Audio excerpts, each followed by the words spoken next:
Emma, thank you very much for coming in, seeing us. Pleasure. Really appreciate it. For our viewers, can you give a quick introduction of you, your role, and what you're doing at the moment? To you or to camera? To me. Okay. So No, to camera. Audition. Oh God, that's when the fear sets in. So I am a producer for television. I've also developed for film, but I've also been a writer and a producer a long time ago for a web.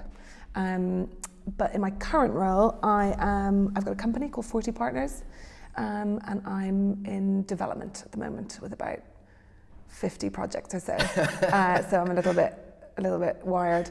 But I used to produce continuing drama, so I did Hollyoaks for Channel 4 for about 2 years. So yeah. So at your role at 40 Partners, are you more on the writing side, or are you more producing?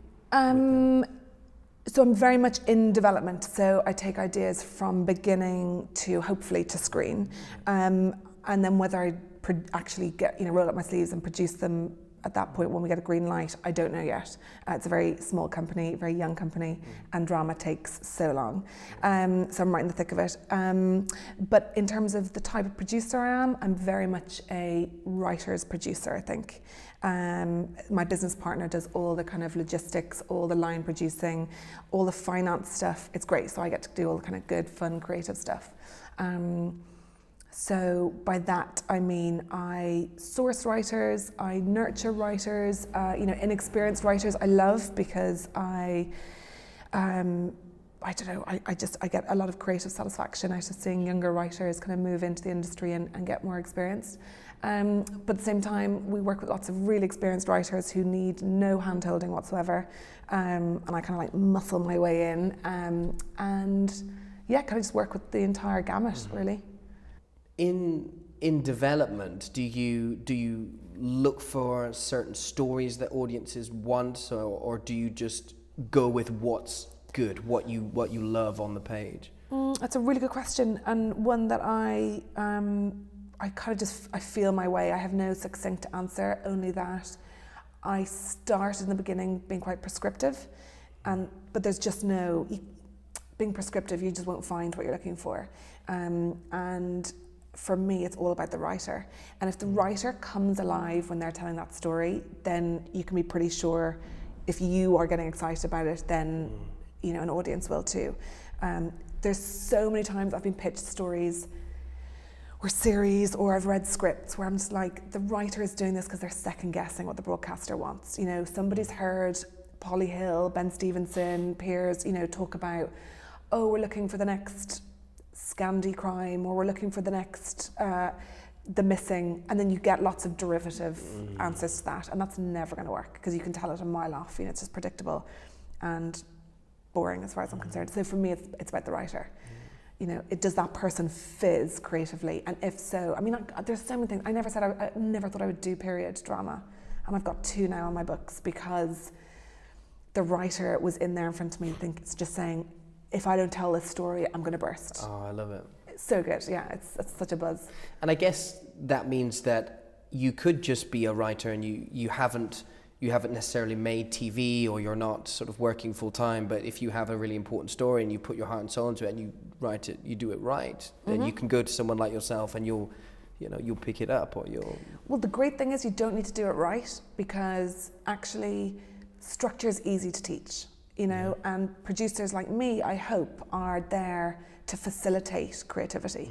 So actually, it's the voice I'm looking for. If you've got a unique voice and you've got something to say about the world and you've got a unique perspective, that doesn't mean write what you know, in that if you want to write something about a fire department, you have experience, working as a fireman or having been in a burning house.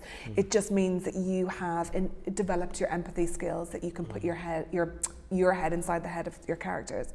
But if the structure isn't right, that's where I come in. When I read a script, it's almost like, when you go to a concert when you listen to classical music, and if you close your eyes and you hear a bum note, you're jerked out of the moment. You just can't, it's just something doesn't fit right. That's the same with a script. I can tell you where the problem is and why the problem exists, and usually identify where it is.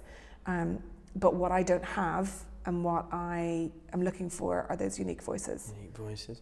It's awesome because, you know, producers, production, you might not immediately think of that as necessarily a creative role, but it's such an enabler, isn't it? And you must get such satisfaction of bringing these stories to life, I guess. Yeah, and you know, I'm really fighting for the role of the creative producer, because if we have any hope of, you know, doing what the States did in terms of their kind of creative, their TV revolution, TV drama revolution, you know, you can't expect writers to write 24 episodes themselves. It's just not possible. Of course, in the UK right now, we don't have the population to write, you know, 24, like have 24 episode orders.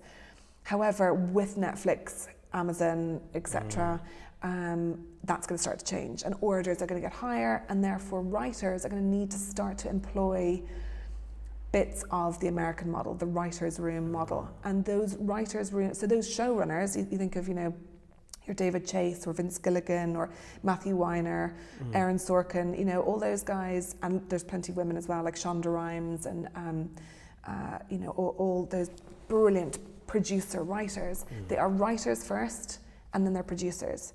And we need to, I think, over here, make way for the creative producer, because why not? It's like such a collaboration anyway. Television, you're not doing it in isolation. You have to have everyone buying into the huge, big, you know, I mean, these like TV shows are so expensive, and they're big things to make, you know. TV drama is not a walk in the park, and so you need as many people buzzing off the same creative flow that you are. And so if you get a producer that you trust and that you really like and that, you know, gets your show, then why wouldn't you want two heads rather than one?